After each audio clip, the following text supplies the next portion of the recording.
안녕하세요. 이제 결혼한 지 3년 차에 접어드는 여자입니다. 남편과는 연애 결혼을 했지만 연애 기간은 1년 정도로 짧은 편입니다. 친정 부모님 지인을 통해 선보듯이 소개받게 되었고 양가가 서로 잘 아는 사이는 아니지만 남편을 소개시켜주신 중간 역할을 하셨던 분 덕에 결혼까지 가는데 수월한 편이었어요. 짧은 연애지만 연애하는 동안에는 전혀 눈치채지 못했는데 결혼하고 나니까 하나둘씩 단점이 보이더라고요. 사회생활 하는 것 때문에 어떤 이유로든 생기는 술자리 빠지지 않고 참석하려고 하는 것까지는 이해를 하겠는데 하나 이해해주기 힘든 부분이 있었습니다. 남편은 저와 동갑내기로 남편 아래로 여동생이 한 명 있는데 둘 사이에 터울이 조금 있는 편이에요. 시부모님께서 맞벌이 부부셨고 두 분 다 회사를 다니고 계셨고 야근이 굉장히 많은 회사였기 때문에 남편이 학교 끝나고 와서 신우를 돌봐주고 했었다네요. 그렇다고 신우를 갓난쟁이부터 업어 키운 것도 아니고 나이차가 7살밖에 나지를 않는데도 애지중지하는 부분이 있습니다. 신우와 관련된 일이라면 만사 제쳐놓을 정도로 신우를 아끼는 모습을 보여줬어요. 그런 부분이 제일 적응이 안 되고 이해가 되지 않았습니다. 남매랑 사이 좋은 게 나쁜 건 아닌데 한편으로는 어이가 없을 때도 있었어요. 결혼할 때 부모님 예단은 필요 없어도 신우 결혼식장에 입고 오게 좋은 옷 한 벌 해주고 들고 올 만한 명품 가방 정도는 하나 해줬으면 한다고 했었거든요. 당시 신우가 대학 졸업반이라서 겸사겸사해서 새언니가 좋은 선물 해주면 결혼 후에도 신우가 저를 잘 따르지 않겠냐는 듯이 빙둘러서 말한 적이 있는데 결혼 후에 신우한테 하는 거 보니 그냥 신우한테 뭐 하나 해주고 싶어서 그랬구나 하는 생각이 들었어요. 신혼 때는 눈치를 전혀 채지는 못했는데 언젠가 제가 엿들으려고 한 건 아니지만 남편과 신우가 통화하는 내용을 듣게 된 적이 있습니다. 대충 들으니 월급날이 되면 용돈을 보내주겠네 어쩌겠네 하는 내용이었어요. 오빠가 동생한테 용돈하라고 얼마 보내줄 수도 있다고 넘기려고 했었는데 괜히 기분이 찜찜하더라고요. 안 좋은 예감은 틀리는 적이 없다고 했나요? 남편이 신우한테 주기적으로 용돈이라고 하기에는 꽤나 큰 금액을 보내주고 있었다는 사실을 알게 되었습니다. 남편 벌이가 좋은 편이기는 하지만 그냥 넘어가기에는 동생 용돈하라고 보내주는 돈이 100만 원 단위가 넘어가는 돈이었어요. 처음에는 조금 지나친 거 아니냐고 좋게 말하고 넘어갔는데 그때 한 번만이 아니고 계속 저를 속이면서 신우한테 몰래몰래 돈을 보내주고 있다가 또 한 번 저에게 들켜버렸습니다. 그러고 싶지는 않았는데 자꾸 현금 인출까지 해가면서 신우한테 경제적 지원을 해주고 있어서 보다 못한 제가 돈 관리를 하기로 하고 경제권을 뺏어가게 만들었네요. 자랑은 아니지만 친정 부모님께서 경제적으로 많이 여유로운 편입니다. 빌딩이라고 하기는 뭐하지만 서울에 인접한 경기도권 구도심에 적당한 상가 건물 하나를 가지고 계세요. 구도심이긴 하지만 대중교통도 잘 되어 있고 인구 밀집이 되어 있는 상권에 위치해 있다 보니 월세로 들어오는 돈만 해도 꽤나 수입이 좋은 편입니다. 저는 부모님 건물하고 상관없이 공부해서 전공 살려 취직해 회사를 다니고 있어요. 월 수입은 남편하고 비교해서 제가 많이 모자란 편이지만 친정에서 워낙에 지원을 잘 해주신 덕분에 팔려가듯 한 결혼도 아니었습니다. 결혼하면서 다른 건 몰라도 각자 번 돈에서 생활비하고 적금 똑같이 각출하고 나머지 돈은 알아서 각자 관리를 하기로 했었거든요. 그런데 남편은 생활비랑 적금할 돈 똑같이 내고 남는 돈은 잔액이 남아도 되지 않을 정도로 지 멋대로 써도 되는 거라고 생각했었나 봅니다. 시부모님께 생활비를 보태드리던지 신우한테 용돈 챙겨주는 것 정도야 당연히 할 수 있는 일이라고 생각했지만 자기 여유자금 하나도 남기지 않고 생활비 내고 나서 가족들한테 탈탈 털어서 가져다 바치니 제 입장에서는 그 사실을 알게 되었을 때 정말 미치고 팔짝 뛸 노릇이었지요. 가끔씩 밥하기 귀찮아서 배달 음식을 시켜 먹거나 어디 나가서 외식을 하자고 해도 돈 아깝게 뭐 하는 거냐 따지던 게 경제관념이 철저하고 알뜰한 성격이라고 생각했는데 돈을 아끼려고 했던 이유가 뭔지도 알겠고 모든 게 저 모르게 몰래 했던 거다 보니 실망이 컸어요. 아무튼 제가 경제권을 움켜쥐고 나니 그 후에는 남편도 어떻게 신우에게 돈을 보내지는 못했습니다. 시부모님 용돈은 제가 알아서 잘 챙겨드렸고 신우한테는 일절 돈 한 푼도 가지 못하게 했었어요. 신우한테 어떻게든 잘 해주고 싶어서 이 핑계 저 핑계 대면서 사회생활하려면 현금도 어느 정도 있어야 한다며 자기 용돈을 더 타가려고 했지만 남편 지출은 무조건 제가 만들어준 신용카드를 쓰도록 만들어놨어요. 가끔씩 온라인 쇼핑으로 결제되는 거 보면 신우한테 몰래 뭐 사주고 있다는 것과 시부모님 용돈으로 드린 돈의 일부가 시부모님을 통해서 일부 신우에게 조금씩 보내지고 있다는 사실은 눈치채고 있었지만 그것까지는 뭐라고 하지는 않았습니다. 그것까지 못하게 하면 저랑 신우 관계도 이상해질 테고 경우에 따라서는 이 상황에 저와 시부모님 간의 갈등도 만들 수 있다고 생각했거든요. 아무튼 유도리 있게 제가 잘 조율해가면서 돈 관리를 해왔기 때문에 넘어갈 건 넘어가주고 하면서 원만한 결혼 생활을 유지하고 있었습니다. 그러다 작년 여름쯤에서 제가 다니는 회사 상황이 조금씩 안 좋아지기 시작했어요. 한참 거리두기 하던 시절이라서 여타 다른 규모 작은 회사들처럼 인원 감축도 있었고 여러 가지로 어려운 상황이었습니다. 저 또한 그 타격을 피해갈 수가 없었어요. 회사에서 정리해고 이야기가 나오고 있고 여러모로 스트레스를 많이 받고 있었습니다. 그걸 지켜본 친정부모님께서 저한테 제안을 하나 해오셨어요. 부모님 건물 상가 1층 자리에 아주 작은 상가이긴 한데 공실이 생기게 되었다면서 저보고 그 상가에다가 가게 하나 차려서 해볼 생각이 없냐고 물어오셨습니다. 이야기를 들어보니 그 자리에서 원래 장사하던 분은 어떻게 일이 잘 풀려서 그 자리에서 번 돈을 가지고 근처에 더 큰 상가로 이전을 하게 되었다는 거예요. 자리도 대로변에 위치한 데다가 유동인구도 많은 지역이다 보니 뭘 해도 지금 회사에서 버는 것보다 훨씬 잘 벌 거라고 하시더라고요. 저도 회사에서 받는 스트레스가 이만저만이 아니었다 보니 혹하긴 했습니다. 그런데 평생 회사 일만 해온 제가 아무리 자리가 좋다고 해도 어디부터 무엇을 해야 할지 도무지 감도 잡히지 않더라고요. 그러다 남편이 자기 지인의 지인 중에 작은 상가 건물 같은 곳에 사업하는 거 컨설팅을 해주는 사람이 있다고 그 사람이 아주 마이다스의 손이라고 하면서 그 사람 도움받은 사람 중에 잘 안 된 사람 찾는 게 더 힘들다고 하더라고요. 그리고 저보고 혹시 관심 있으면 지인의 지인 통해서 다리를 한번 놓아주겠다고 했어요. 아무것도 모르는 제가 맨땅에 헤딩하는 것보다 전문가의 도움을 받는 것도 나쁘지 않겠다는 생각이 들었고 만나서 손해볼 것도 없다고 생각했으니 남편한테 부탁해서 어렵게 자리를 만들었습니다. 그리고 그 컨설팅 해주는 사람을 만났어요. 멀끔하고 훤칠하니 신뢰가 가는 첫 인상을 가진 사람이었습니다. 그런데 몇 번 도움을 받으며 만나고 있는데 첫 인상만큼 신뢰할 만한 사람이 아니라는 느낌을 받았습니다. 해주는 이야기는 전부 다 제가 조금만 인터넷 검색을 해보면 나오는 이야기들 뿐이고 오히려 컨설팅을 빌미로 자꾸 둘이서 어디 분위기 좋은 곳에 가서 식사나 한번 하자는 둥. 다른 사업하는 사람들은 어떻게 하고 있는지 답사 다녀오는 거라 핑계를 대면서 제사보다 제밥에 관심 있어 보이는 게 너무 티가 나더라고요. 집에 남편하고 있는데도 자꾸 연락을 해오고 하니 이 사람이 전문가라는 느낌보다 사짜 느낌이 너무 나는 것 같아서 거리를 두고 지내고 있었습니다.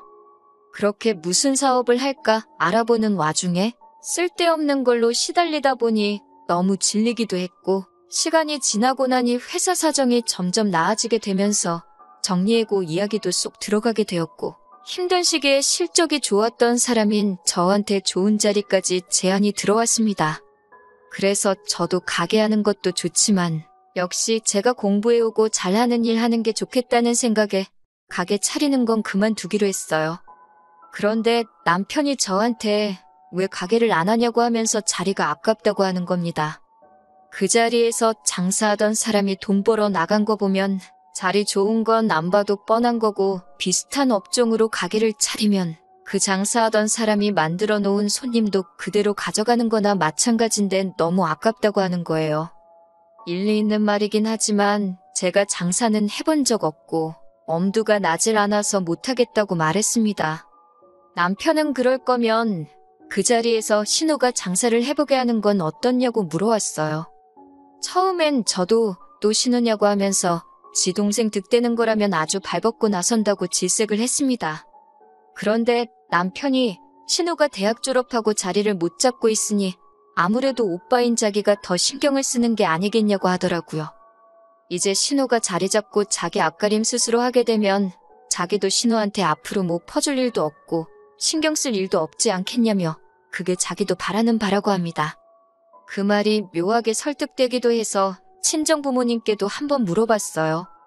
저희 부모님도 그 자리가 워낙 터가 좋다 보니 아예 모르는 사람한테 넘기는 것보다 사돈처녀 한번 해보게 하는 것도 좋지 않겠냐고 하는 거예요. 잘 되든 안 되든 어쨌든 신우가 저희에게 크게 신세지는 거나 마찬가지니 결과가 어떻든 간에 남편도 앞으로 신우 도와주는 데 있어서 제 앞에서 조심하지 않겠냐고 하시니 저도 생각을 달리하게 되었습니다. 사실 제가 못하겠어서 안 하는 건데 딱히 신우를 못하게 할 이유도 없다는 생각이 들더라고요. 조건은 남들보다 조금 더 좋게 해주긴 하겠지만 월세를 안 낸다는 것도 아닌데 신우가 생각이 있다면 한번 해보는 것도 좋겠다는 생각이 들었어요. 어차피 신우가 못하겠다고 떨어져 나가도 친정부모님께서 딱히 손해보시는 건 없는 거나 마찬가지였으니까요. 하지만 신우 또한 대학 졸업 후 아르바이트를 해본 것도 아니고 회사를 다니고 있는 것도 아니고 어쩌면 저보다도 더 사회생활에 무지한 건 저와 마찬가지인 상황이었습니다. 하루는 남편이 그때 그 사람하고는 어떻게 되었냐고 묻더라고요. 그러면서 대뜸 신우가 도움이 필요할 테니 신우 보고 그 사람을 한번 만나보게 하는 게 좋지 않겠냐고 물어보는 겁니다. 저는 그 사람이 저한테 한 짓들에 대해서는 괜히 남편의 지인 그리고 그 지인의 지인까지 엮인 상황에 여러 사람 불편한 관계 만들고 싶지 않아서 저 혼자 쉬쉬하고 모르는 척 하고 있었거든요. 그런데 그런 사람을 신우에게 소개시켜줘야 한다니 아무리 제가 싫어하는 신우라고 해도 내키지가 않더라고요. 그런데 남편이 저보고 말도 안 되는 소리를 하고 있다고 하는 겁니다. 그 사람이 가정도 있는 사람이고 어떻게 자기 도움받은 사람들 잘 되게 해주고 싶어서 노력한 걸 제가 너무 과민 반응을 했다고 하는 거예요. 사업을 안 한다고 한 것도 고작 그것 때문이었냐면서 어이가 없다고 하더라고요. 돈도 잘 벌고 가정도 있는 양반이 뭐가 아쉬워서 저 같은 아줌마한테 꼬리를 치겠냐고 하면서 말입니다. 저 같은 아줌마라니 아무리 그래도 자기 와이프한테 할 말은 아니지 않나요? 저도 모르게 욱하더라고요. 그래도 최대한 분을 가라앉히면서 신우는 나보다 어리고 결혼도 안 했는데 혹시나 무슨 일이 있을 수도 있지 않냐고 걱정스레 말을 해줬더니 그 사람한테 도움받는 게 얼마나 어려운 줄 아느냐며 자기 연줄로 어떻게 소개시켜준 건데 저보고 성공할 기회를 제 발로 날린 바보 멍청이랍니다. 저는 신우가 걱정돼서 해준 말인데 남편은 저한테 혹시 신우가 잘 될까봐 그게 싫어서 그러는 거냐면서 투덜거리기 시작하더라고요. 남편이 지인을 통해 저에게 소개를 시켜줬던 거라 남편한테는 그 사람 연락처가 없었으니 저도 아무렇게 생각해도 좋지만 그 사람하고 신우 만나게 하는 건 좋은 생각이 아닌 것 같다고 제 선에서 선을 딱 그었습니다. 남편이 투덜거리면서 알겠다고 알아서 잘하겠다고 하더니 결국 그 사람 연락처를 또 어떻게 받아가지고 신우한테 소개를 시켜줬나 보더라고요. 저도 속으로 이젠 모르겠다 싶었고 알아서 하겠지 싶었습니다.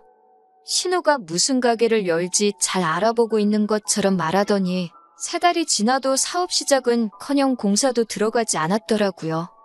친정부모님도 신우가 가게 생각이 없는 게 아니냐면서 공실로 놀릴 바에야 다른 사람 세를 주는 게 낫지 않겠냐고 하시길래 남편한테 따져봤더니 잘 알아보느라 그러는 거 아니겠냐고 하면서 저도 장인장모님도 성질이 뭐가 그렇게 급하냐고 오히려 역정을 내기 시작했어요. 아쉬운 소리 할 게 누군데 역으로 큰 소리를 치니 기분이 안 좋더라고요.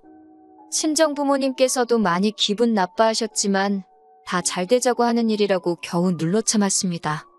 그리고 나서 또 2달쯤 지나 들려온 신우는 가게를 오픈한다는 소식보다 훨씬 더 충격적인 소식을 전해왔습니다. 제가 생각했던 대로 그 남자는 사업을 도와준다는 이유로 신우에게 추근덕거리기 시작했고 세상 물정 모르는 신우는 그 남자와 만남을 가지기 시작했던 거예요. 가정이 있는 남자가 그렇게 외간 여자를 만날 생각이면 조심해서 들키지나 말지 어떻게 현재 아내한테 걸려서 신우에게 상간녀 소송이 걸려온 겁니다. 뭐 대단한 일 한다고 한 건지 그 남자 핸드폰으로 대놓고 호텔 들락거린 증거까지 시키지도 않았는데 지들끼리 알아서 찍어댄 바람에 그 남자 집구석은 완전히 파탄이 나버리고 이혼 소송까지 걸린 상황이라 하더군요. 그리고 그쪽 집에서 신우한테는 신우대로 상간녀 소송을 따로 걸어온 거고요. 둘이서 재밌다고 찍은 증거물 때문에 그 부정행위의 정도가 지나쳐도 너무 지나치다는 인정을 받게 되면서 신우 앞으로 위자료도 거의 최고액에 가깝게 책정이 되었더라고요. 이제 막 사회생활을 시작할까 말까 하는 어린 신우는 당장 3천만 원에 달하는 위자료를 물어내게 생긴 겁니다. 저는 분명히 말렸는데 기어이 제 말 안 듣고 하더니 신우 앞으로는 상간녀 소송이 걸려버리고 아주 남의 집 구석 파탄을 내다 못해 애지중지하고 있는 신우 인생까지 같이 꼬아버린 거예요. 하루는 신우가 저를 찾아와서 그걸 제 탓이라고 따지더라고요. 제가 자기 오빠한테 말한 걸 당사자인 저한테 말해주지 않았다고 그 사람을 만나는 걸 알았는데도 말리지 않고 방관한 제 잘못이라고 하는 겁니다. 남편도 옆에서 거들기를 자기도 그때 착각을 했다고 하더라고요. 그때 제가 말한 건 신우한테 위험을 경고하듯이 말한 게 아니라네요. 제가 이미 결혼한 여자인데도 외간 남자한테 데이트 신청을 받는다는 둥 남편인 자기한테 마치 자기 과시를 하고 싶어서 착각한 걸 자랑처럼 말을 한 게 제 잘못이라는 거예요. 설명이 충분히 되지 않았다는 겁니다.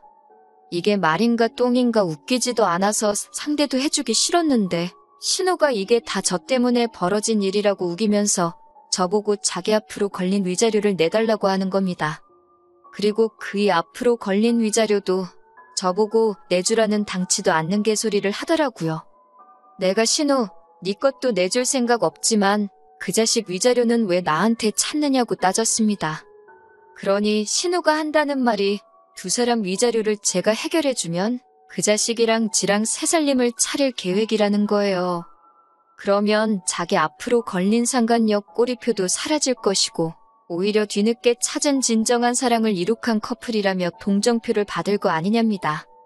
남편도 그 이름에 걸맞게 아주 남이 편이라는 걸 보여주고 싶었는지 저보고 옆에서 그렇게 해주자고 부추기더군요. 그 남자가 능력도 좋고 하니 신우 인생도 책임져 줄 수 있을 거 아니냐고. 그동안 제가 자기 월급을 관리했으니 그 정도 모아놓은 돈은 있는 거 다 안다고 빨리 내주자고 하는 거예요. 그걸 내가 왜 내주느냐 따지니 잘 생각하라는 겁니다. 신우 인생 또한 제 손으로 파탄을 낸 거나 마찬가지니 이제는 제가 싫어하는 신우 뒷바라지도 해주게 생긴 거 아니냐고 하는 겁니다. 평생 신우 책임져 줄 바에 두 사람 위자료 내주고 결혼시키는 게 오히려 싸게 먹힐 거라는 거예요. 뭔 되도 않는 자신감으로 짓거리는 말인지 싶더라고요. 제가 남편이 신우 도와주는 것마다 경기를 일으키며 싫어하니까 신우 위자료를 안 내주면 우리가 평생 뒷바라지 해주며 책임지겠다고 우기면 저한테 그 말이 통할 거라고 생각했나 봐요. 하지만 여기에는 더 확실한 해결책이 있었지요. 남편한테는 남편 술수에 넘어가주는 척 신우를 우리가 어떻게 평생 책임을 지냐고 그건 말도 안 된다고 걱정하는 척 연기를 했습니다.